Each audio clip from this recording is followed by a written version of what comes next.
Hi friends, 2025 నాకు చాలా memories ఇచ్చింది. జనవరిలో సంక్రాంతికి ఊరు వెళ్తూ ఉంటే మేము 4 వెహికల్స్లో బయలుదేరాము. 4 వెహికల్స్లో 4 ఫ్యామిలీస్.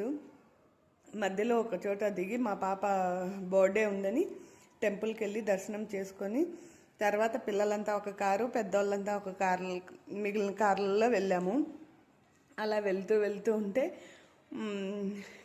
టిఫిన్స్ చేసి మళ్ళీ మధ్యాహ్నం లంచ్ చేసి కడప ఘాట్లో నేను ఎప్పుడు కోతులకి అరటిపళ్ళు పెడతాను.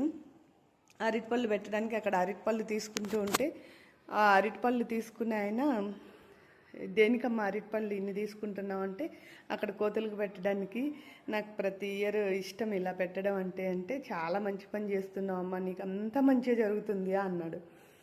అనగానే మేము వెళ్తూ ఉన్న వెహికల్ పక్క నుంచి ఇంకొక అతను వచ్చి వెహికల్ పాడైంది, వెహికల్ టైర్ పంచర్ అయింది అని చెప్తూనే ఉన్నారు. కానీ మేము వినట్లేదు, మేము పట్టించుకోవడం కూడా లేదు.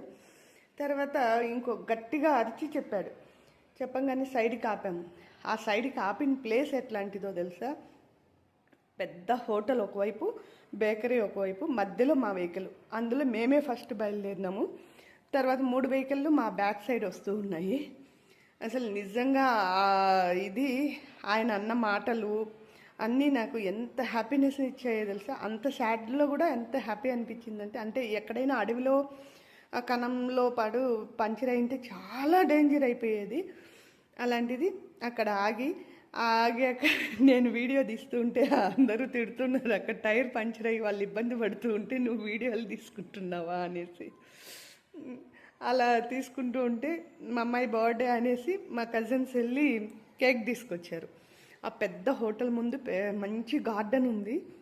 అసలు మన హోటల్ బుక్ చేసుకున్నా కూడా అంత ఇదిగా ఉండదు. ఆ గార్డెన్లో మా అమ్మాయి బర్త్డే సెలబ్రేట్ చేసాము. వీళ్ళేమో టైర్ రిపేర్ చేసుకుంటుంటే మేమేమో బర్త్డే సెలబ్రేట్ చేసుకున్నాము. మధ్యాహ్నం 1 గంటకి ఇంటికి వెళ్ళాల్సిన వాళ్ళము. ఈవినింగ్ 7 అయింది మేము ఇంటికి వెళ్ళేసరికి. అదంతా రెడీ అయ్యి వెళ్ళే కిందికే. అసలు నిజంగా విషయం అయితే లైఫ్లో మర్చిపోలేము. మిగిలింది నెక్స్ట్ దీంట్లో చెప్తా.